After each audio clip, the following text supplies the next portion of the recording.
Bio Bio TV, con el auspicio de Libérate del estrés con Melipaz, tranquilizante natural de NOP Laboratorios, pinturas y adhesivos Lanco. Llegó la nueva forma de pintar con despacho en 24 horas. DVA Capital, el futuro es sustentable. Invierte en energías limpias. Conoce el eFund en dvacapital.com. Y Dongfeng T5 Evo, diseño de alta gama y 195 HP de potencia. CIDEF, garantía de confianza. Presentan comentarios de Tomás Mochiati. El estrés y la ansiedad en estos tiempos es indudable. ¿Andas acelerado? ¿Sientes tu mente sobrepasada? ¿Te cuesta dormir bien? Para tranquilizarnos naturalmente, tenemos Melipaz, que calma la ansiedad, relaja y reduce el estrés. Libérate del estrés con Melipaz. Pide tu Melipaz en todas las farmacias del país y venta online con despacho a todo Chile. Ella le pone magia al color. Nos hace muy felices, compartimos nuestro amor. Ponle magia tú también, deja la imaginación volar. Que todo luzca hermoso como siempre está tu hogar. Mi mundo es mejor con Lanco. Sabemos que la pelea contra el cambio climático se gana eliminando las emisiones de CO2. Hay que generar energía limpia, llevarla a todos los rincones del planeta, almacenarla y ocuparla en nuestra vida diaria para que logremos un futuro sustentable. A partir de eso, creamos eFund, un fondo que invierte en las compañías que están liderando la electrificación del mundo, desde aquellas que fabrican los materiales para construir paneles solares o parques eólicos, hasta los mayores productores de baterías y autos eléctricos. Invierte en eFund, sé parte del futuro eléctrico y súmale un sentido a tus inversiones.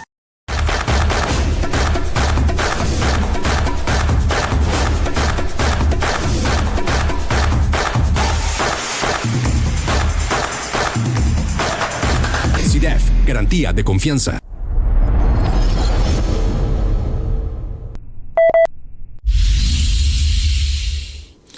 Una demostración de lo que ocurre en el gobierno se produjo una noche en el Palacio de Cerro Castillo, en Viña del Mar, la residencia de los presidentes frente al mar.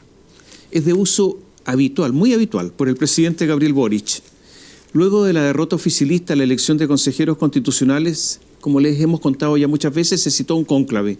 Hora de inicio, 20 horas. Se inició a las 22, con varios matando el tiempo en la residencia presidencial, conversando insustancialidades, alguna que otra divagación por ahí. Ese cónclave no fue sino algo así como una mezcla de lamentos, un intento de análisis superficial de la derrota y la reafirmación de que no hay profundización ni atenuación del programa, ni moderar ni radicalizar, se dijo. O sea, que todo sigue igual, como si la derrota no existiera, la victoria de la derecha no existiera y que la debacle en las zonas que viven los sectores más pobres del país no fuera relevante. Atrás quedaron las acusaciones, ¿se acuerda? Tú eres un facho pobre. ¿Se acuerda que ya no se usa esto de facho pobre? Se usaba hasta hace pocos meses. Y de esa apelación recurrente de que ellos y solo ellos, el oficialismo, representa, ¿se acuerda?, al pueblo. Esta es la magnitud del desmoronamiento.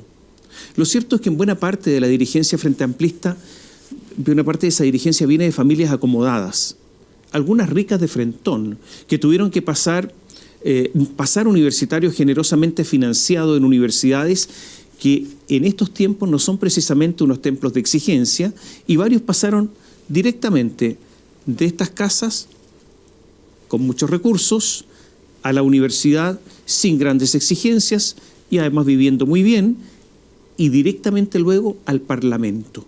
Y todos lo sabemos, parlamentarios pagados generosamente por todos nosotros. Y además contrataron a sus cercanos como asesores, también pagados con mucha bondad. Y luego pasaron del Parlamento al gobierno, también pagados con amplias holguras. Y ahora sí, con una verdadera industria de ofrecimiento de cargos altamente remunerados. O sea, ha sido una vida amable, una vida generosa, agradable. Osvaldo Andrade hace algunos días lamentaba haber sido el coautor de haber entregado sin competir por el sistema binominal de la época el cargo de diputado a George Jackson, quien ya en ese tiempo no tuvo ningún empacho en negociar para sí tanta bonomía. Y se crearon partidos hartos, los que obtienen un generoso financiamiento estatal. Es un mundo para ellos, un mundo bueno, un mundo afable. Claro, usted se preguntará, ¿qué tiene que ver todo esto con lo que ellos llaman el pueblo y sus necesidades, sus precariedades, sus urgencias, sus apreturas? Poco. Salvo algunos papers, algunos eslóganes, unos recuerdos incompletos propios de los que usan la historia, no como una fuente de conocimiento y aprendizaje para así mirar el futuro, sino como el bastardo uso para sustentar sus propias posiciones. Un socialista, ya con algunos años y mucha experiencia, asesor capaz de varios gobiernos, me contaba hace unos días que se había enfrascado en una conversación un poquito animada con un carabinero en el barrio Yungay, donde vivía el presidente. Y ahí, Gabriel Boric decidió cortar la calle permanentemente en donde él vive. No puede pasar nadie. Y este socialista recordaba con amargura que eso no lo habían hecho Elwin Frey ni Bachelet. Algo tiene que ver con lo que le decía antes, ¿me entiende? La derrota en la elección de consejeros constitucionales fue mucho más profunda, la derrota del gobierno, en los sectores más pobres y en las zonas rurales. En otra época, esto habría provocado en la izquierda un cataclismo. Ahora no. Posiblemente esto se deba justamente a lo que le decía, a que esa cercanía con lo que llaman pueblo es a través de papers, a través de la University College London. Es gracias a María Manzucato, que vive allá. Cuando después de la derrota gubernamental en el plebiscito de salida, Gabriel Boric dijo que el error, ¿qué dijo? ¿Cuál fue la explicación que dio para la derrota del plebiscito de salida? Dijo que el error es estar adelantado a tu época, dice. O sea, saber él más que la gente. O si usted quiere, el pueblo al que dice representar, bueno, no leyeron todos los papers. Eso es lo que estaba diciendo. La aproximación entonces a ese pueblo es de papel o a través del papel. La mejor votación del oficialismo en la elección del pasado 7 de mayo, ¿dónde se dio? Se dio en jóvenes de nivel socioeconómico alto, esos que se sienten privilegiados, que critican a sus padres por el nivel económico que tienen, pero que, llegado el momento de los cubos, salvo alguna rara excepción, no son capaces de renunciar a lo que consideran privilegios. Critican, pero usan. Es un sentimiento de culpa que de nuevo se queda en el papel. Todo esto explica en parte la falta de entendimiento del gobierno, la falta de entendimiento del presidente de lo que ocurre y la incapacidad para entender la derrota. Por eso, incapaces de entender, prefieren seguir igual. El presidente ha incorporado últimamente referentes que antes denigraba. A Patricio Elwin, por ejemplo, pero siempre ha invocado a Salvador Allende. Como nosotros somos buenos para renombrar las cosas, a lo que ya existe ponerle un nombre y después se le cambia el nombre, más que nombrar cosas nuevas, porque de esas hay pocas, de las cosas nuevas, nos hemos llenado de calles, de avenidas, de plazas y plazoletas que se llaman Salvador Allende. El Hospital del Cobre, en el norte, el Centro de Referencia de Salud de Pudahuel, el Centro de Atención de Salud Familiar, el CEFAM de San Ramón. No los quiero aburrir, un montón. No los quiero aburrir porque el nombre se repite, Salvador Allende. Hasta estos días, cuando se le renombraba a una obra pública, Salvador Allende, no había mucha polémica. Pero ahora, cuando las autoridades decidieron renombrar, rebautizar el nuevo hospital biprovincial Quillota Petorca con el nombre de Salvador Allende, comenzó un alzamiento en la zona. como había que dar una razón, un fundamento a esta decisión, la autoridad dijo que Allende había tenido que ver con la construcción del antiguo Hospital San Martín de Quillota por allá en los años 40. Esta fue la razón. Pero la verdad es que no hay nada de eso. Roberto Silva Vigit, director del diario El Observador de Quillota, historiador, no encontró nada de lo que dicen las autoridades, estudió el tema. Ellas tampoco han probado nada, eso de que Allende tuvo algo que ver con lo que dicen que tuvo que ver, no hay nada. Es que se dicen cosas al viento. Y en estos momentos, en la zona se están reuniendo firmas para oponerse a la iniciativa. Incluso personas de izquierda se oponen porque el hospital ha sido obra de todos, por sobre cualquier ideología. No quieren que el nombre nuevo, porque repito, se llama Biprovincial Quillota Petorca, divida. Pero ¿a dónde voy con todo esto? Porque antes, si a alguien no le gustaba el renombramiento, callaba. Pero ahora no ocurre. Aunque puede usted considerarlo una anécdota, podría ser la prueba de que las cosas cambian y que el referente indubitado de Boric ya no lo es tanto, ya no es tan indubitado. Y que es mejor para el presidente Boric darse una vuelta por Quillota. Ahora, puede ir con el paper, está bien, lo guarda en el bolsillo, lo lee en el viaje, pero que vaya a Quillota a escuchar, a mirar, a ver qué le hace más sentido. Como paréntesis, naturalmente que todo esto, lo que he dicho de Allende, no significa que desconocer que hubo profundas críticas a su gobierno, pero eso no empequeñece su valentía, el sentido de honor y dignidad que manifestó el 11 de septiembre hace casi 50 años. Pero ¿es que ese pueblo está ahora entonces representado por la derecha o por los republicanos? Claro que no, obvio que no. A la oposición le llegaron los votos por las enormes falencias del gobierno frente a la seguridad pública.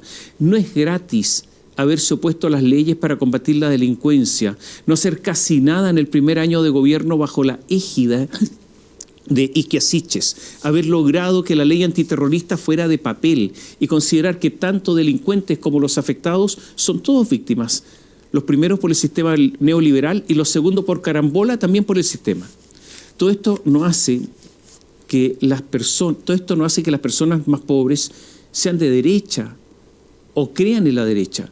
Son los que están hastiados con el gobierno porque viven en medio de las bandas narcos, los narcos funerales, los fuegos artificiales, los soldados en las calles, el reclutamiento de sus hijos como soldados y los asesinatos mediante el acribillamiento de cualquiera y a cualquier hora del día. Y está también la situación económica, la falta de trabajo, la inflación, los precios. Estar angustiado no significa transformarse en alguien de derecha. Más aún, cuando la derecha no ha renunciado para nada a sus vínculos con los poderes que se originan con el gran empresariado, que tienen sus propios intereses y que no coinciden con los de esas personas angustiadas. La verdad es que esas personas están huérfanas de representación. Debería el Partido Republicano hacer más de alguna reflexión sobre estos asuntos y no caer en la algarabía fácil. Vivimos entonces tiempos de muchas confusiones.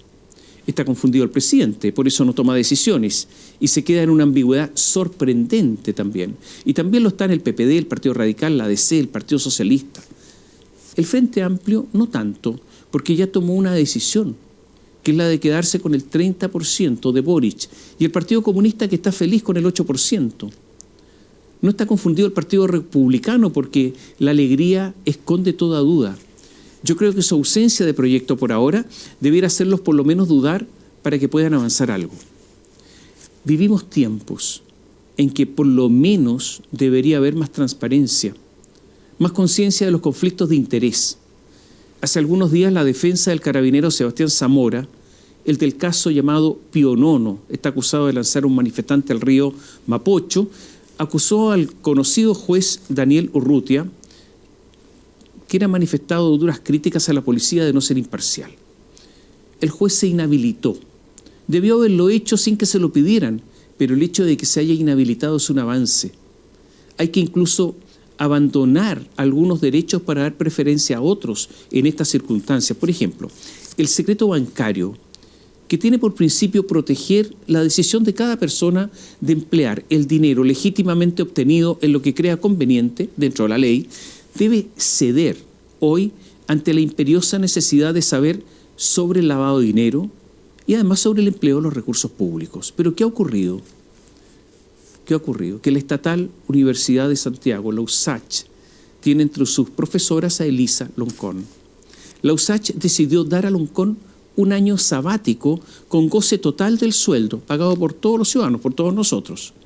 En estos meses Loncón ha girado por el mundo repitiendo, como esos niños que antiguamente aprendían las tablas de multiplicar, una y otra vez que la convención que presidió hizo un gran trabajo, pero que se perdió en el plebiscito por las noticias falsas. Esta es la única reflexión que hace la académica Loncón del fracaso.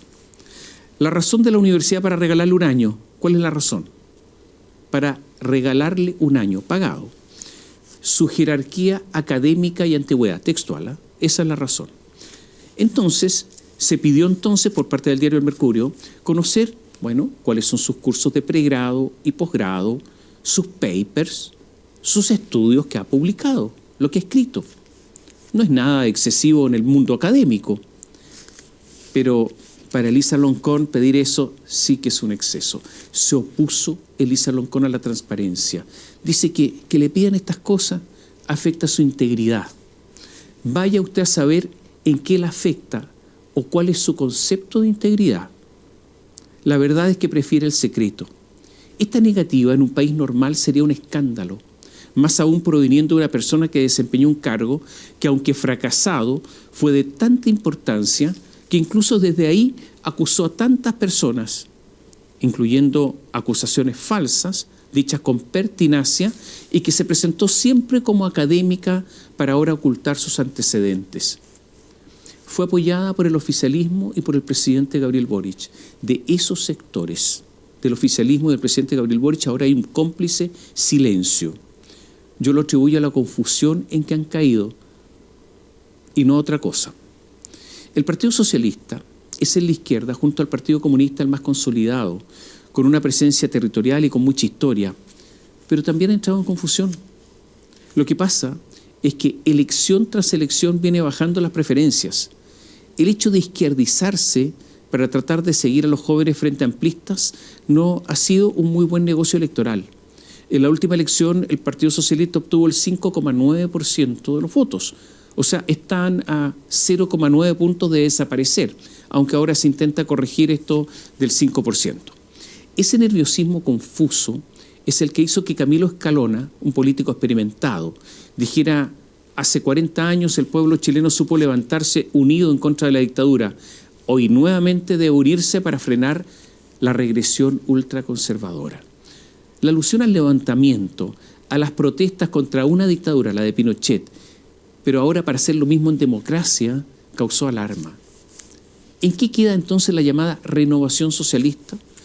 Fue tanta la alarma que la presidenta de ese partido, Paulina Bodanovich, dijo que jamás el Partido Socialista en democracia va a llamar a un levantamiento popular.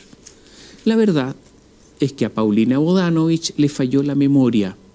El Partido Socialista en democracia, en el famoso Congreso de Chillán, 1967, declaró, que dijo textual: el Partido Socialista, como organización marxista-leninista, plantea la toma del poder como objetivo estratégico a cumplir por esta generación. La violencia revolucionaria es inevitable y legítima, etcétera, etcétera, etcétera. Está bien, ha cambiado casi todo, pero hay que tener cuidado en eso de invocar asuntos antiguos. Lo que está ocurriendo, la derrota de la izquierda, la desaparición del centro político, la gran sensación que hay de inseguridad en medio de una explosión de la delincuencia, incluyendo a las bandas criminales organizadas, el narcotráfico, el enorme consumo de droga en la población chilena, con especial acento en los jóvenes, la inmigración, la crisis económica, el fortalecimiento de la derecha, con un éxito, lo decíamos en una columna anterior, que no se conocía desde los años 30 del siglo pasado, el desinfle chileno en América Latina, en todo sentido, el cambio cultural que sucede entre nosotros, entre otras cosas, no trabajar tanto para progresar, sino preferir otras cosas, algunas bastante indefinidas, la parálisis de los gobernantes, esta confusión de la que hablamos, ¿a qué nos lleva? Porque es probable que la derecha va a aplicar más de lo mismo, la misma receta de siempre, porque cambios en serio no muestra. Por lo tanto, la derecha no es esperanza de éxito. Tampoco a estas alturas habrá muchos que crean en el cambio constitucional, que ese cambio constitucional va a provocar una marea de actividad, de trabajo, de desarrollo. Las constituciones no cambian las culturas. Es más, el texto que posiblemente se va a plebiscitar, el del 17 de diciembre, no sea tan revolucionario en sus novedades, salvo la interpretación creativa de algún magistrado. Entonces, ¿qué se viene? Si la ciudadanía chilena ha ido de bandazo en bandazo, votando mayoritariamente por un plebiscito de entrada, por una izquierda radical en la Convención Constitucional, eligiendo un gobierno de izquierda radical, no socialdemócrata como ellos mismos se encargaron de aclarar, y que sus radicalidades no las pudo expresar por su minoría parlamentaria, y luego después votar para el otro lado, con la derrota en el plebiscito de salida y la votación, además, por una derecha más radical en las últimas elecciones, es signo de que los ciudadanos buscan algo, pero ese algo que buscan no lo encuentran. Esto en medio de un resquebraje institucional evidente, porque ese fue el intento de destituir a Piñera. Eso fue un golpe a la institucionalidad, o saltarse la Constitución con reformas constitucionales para anular la iniciativa presidencial de ley con los retiros de las AFP, instaurando un parlamentarismo de facto y no de derecho. Y esa crisis se manifiesta en las calles con el irrespeto a las más pequeñas normas.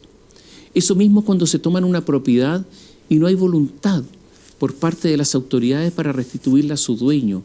Más aún, el Estado es impasible y le sigue cobrando a ese dueño los impuestos, las contribuciones, por algo que no puede usar. Ese quiebre se manifiesta cuando un ministro de Estado, sostiene que cada uno debe defender su propiedad. Un socialista que privatiza la seguridad, pero se opone al mismo tiempo a la ley de usurpación. Un ex magistrado, un ex ministro de la Corte Suprema, Carlos Kienzmiller, ha dicho que la toma es un delito de ejecución permanente cuando se toma una propiedad. Es una agresión ilegítima que puede ser repelida según la legislación vigente. Pero los jueces en general no piensan como este ex juez, y los legisladores tampoco. Y cuando en el gobierno dicen que la ley de usurpación consagra la autotutela, o sea, el hacer justicia por la propia mano en forma legal, tampoco saben de eso que dice ese juez. Y el que la ley de usurpaciones avance en su tramitación es solo la prueba, porque permite a las personas echar a quienes usurpan por su propia mano. Bueno, esa es la mayor prueba de que hay un resquebraje institucional, porque hay una ausencia de Estado. El tema de la propiedad es de esos de que quienes la tienen son privilegiados y no merecen mayor protección, y eso está vigente. Estos son los asuntos que están dividiendo nuestra sociedad. La ausencia de normas ocurre también en educación, porque lo que se propone ahora, por ejemplo, es una nueva evaluación docente en la que los profesores que lo hacen mal no les va a ocurrir nada. En la víctima, entonces, ¿quién va a ser? El que no puede reclamar, el alumno. Usted sabe, la emergencia del COVID terminó hace rato. Lo declaró incluso la Organización Mundial de la Salud. Se terminó la emergencia del COVID. Pero hay un lugar donde no se han dado cuenta que ha terminado, porque les conviene. En el Centro de Justicia de Santiago, en los tribunales penales.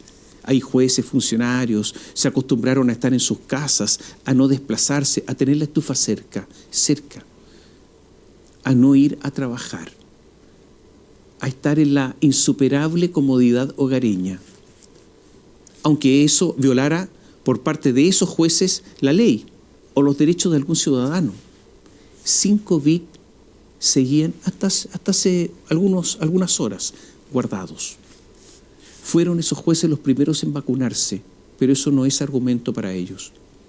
Además, reagendaban audiencias desde sus casas para un futuro, quizás cuando, incierto, sin causa, pero lo más importante, sin razón legal, salvo la razón de la placidez adquirida. La Corte de Apelaciones de Santiago tuvo que llamar a los jueces a respetar, por favor, la ley y a celebrar juicios en forma presencial. Aquí estamos hablando de esta brutalidad, que solo es posible porque hay, de nuevo, fractura institucional. Lo hay con los jueces, lo hay en educación, lo hay en la política. Y este es el deterioro. ¿Y usted cree que en este ambiente la solución vendrá porque surge un nuevo texto constitucional? Además, cada partido tiene su propia desesperación. El Partido Socialista, además, como decíamos recién, de pensar en sobrevivir, lo pasa mal, porque está en un gobierno en el que es un invitado muchas veces mal querido. Siente que debe pagar los costos de un presidente que no los escucha, de un presidente que en medio de la indolencia decisoria, la incapacidad emocional de pagar costos si resuelve, de la conciencia que el mundo no se acaba con este gobierno. Ese es el problema. Y el Partido Socialista no sabe qué hacer.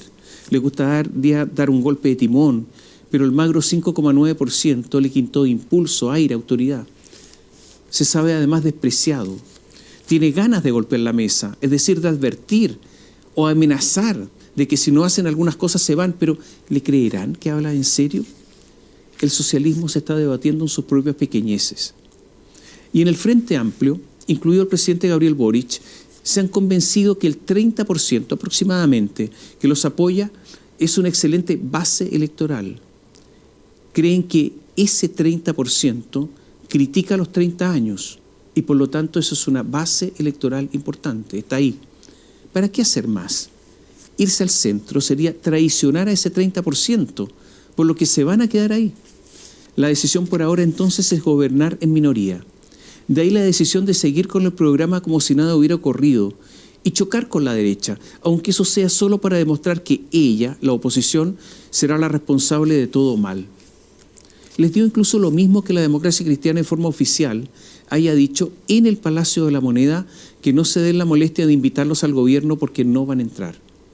Por un lado no quieren apuntalar una minoría que no pretende ser mayoría y por el otro el desprecio ha aumentado en la medida que ese partido ha caído en cierta insignificancia. Así las cosas. Hay cierta procesión a las oficinas de Mario Marcel para que suelte la mano y por lo tanto arreglar esto más o menos, sostener la estantería con los bonos. De hecho, hasta decidieron dar bonos a los empresarios, algo que hace algún tiempo atrás les habría provocado indigestión. En el gobierno creen que pueden sostener la arquitectura, que la economía va a mejorar algo, que en una de esas la Constitución es aceptable y que va a ser firmada por Gabriel Boric. Son asuntos no muy grandes, no muy decisivos. Dicen que no importa tanto todo esto porque, y este es el cálculo que sacan, al final de cuentas, lo que les ha ocurrido es que llegaron al gobierno sin quererlo, en forma anticipada. Lo planeaban para 10 años más. Llegaron antes de tiempo. Y así se dieron las cosas. Y que como son jóvenes, tendrán una segunda oportunidad. Tienen tiempo y llegarán con más fuerza, con más experiencia. Y cuando los demás, esos viejos del Partido Socialista, de la Democracia Cristiana, del PPD, cuando ya estén muertos, cuando ya hayan desaparecido, hacen un análisis que en buena parte es político-tanatológico. La derecha, por su parte, sigue igual. La derecha sigue monotemática en el último tiempo. Yo no sé si pretenden gobernar con un presidente o con un policía, porque gobernar es harto más que preocuparse de la seguridad, aunque es verdad que es un asunto de primer orden. La derecha no se da cuenta del cambio cultural y de la profunda insatisfacción de mucha gente. Es una derecha que sigue argumentando en favor de la concentración económica y que muchas veces desprecia a sus semejantes, que no tiene a estas alturas ningún empacho en seguir contratando a los lobistas tipo Cristina Vitar o Enrique Correa, que tanto daño le han hecho a la democracia. Lo más probable es que Gabriel Boric termine su mandato sin pena ni gloria, que venga un gobierno de derecha y se despierten las otras pulsiones que existen en nuestra sociedad.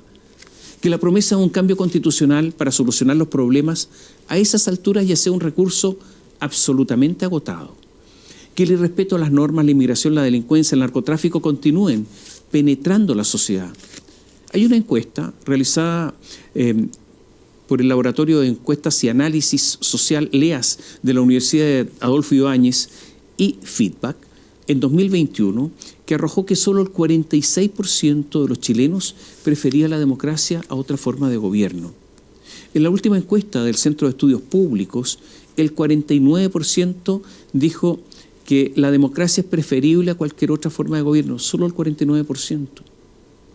¿Seguirán los ciudadanos, ya fracasadas todas las otras opciones posibles, confiando en la democracia? ¿Optarán por las alternativas que les ofrezcan los políticos, las élites, ya sea la élite frente amplista o la derechista? ¿Buscarán una salida autoritaria, como ya se vislumbran en esas encuestas? En definitiva, lo que nos estamos jugando ya no es una alternativa de gobierno, sino la vigencia del régimen democrático. Es posible que a muchos esta pregunta ni siquiera importe. Y si eso es así, significa que el camino hacia ese momento ya se inició. Bio Bio TV, con el auspicio de Libérate del estrés con Melipaz, tranquilizante natural de NOP Laboratorios, pinturas y adhesivos Lanco. Llegó la nueva forma de pintar con despacho en 24 horas. DVA Capital, el futuro es sustentable. Invierte en energías limpias. Conoce el eFund en dvacapital.com. Y Dongfeng T5 Evo, diseño de alta gama y 195 HP de potencia. CIDEF, garantía de confianza. Presentaron comentarios de Tomás Mochiati. El estrés y la ansiedad en estos tiempos es indudable. ¿Andas acelerado? ¿Sientes tu mente sobrepasada? ¿Te cuesta dormir bien? Para tranquilizarnos naturalmente, tenemos Melipaz, que calma la ansiedad, relaja y reduce el estrés. Libérate del estrés con Melipaz. Pide tu Melipaz en todas las farmacias del país y venta online con despacho a todo Chile. Ella le pone magia al color. Nos hace muy felices, compartimos nuestro amor. Ponle magia tú también, deja la imaginación volar. Que todo luzca hermoso como siempre está tu hogar. Mi mundo es mejor con Lanco. Sabemos que la pelea contra el cambio climático se gana eliminando las emisiones de CO2. Hay que generar energía limpia, llevarla a todos los rincones del planeta, almacenarla y ocuparla en nuestra vida diaria para que logremos un futuro sustentable. A partir de eso, creamos eFund, un fondo que invierte en las compañías que están liderando la electrificación del mundo, desde aquellas que fabrican los materiales para construir paneles solares o parques eólicos, hasta los mayores productores de baterías y autos eléctricos. Invierte en eFund, sé parte del futuro eléctrico y súmale un sentido a tus inversiones.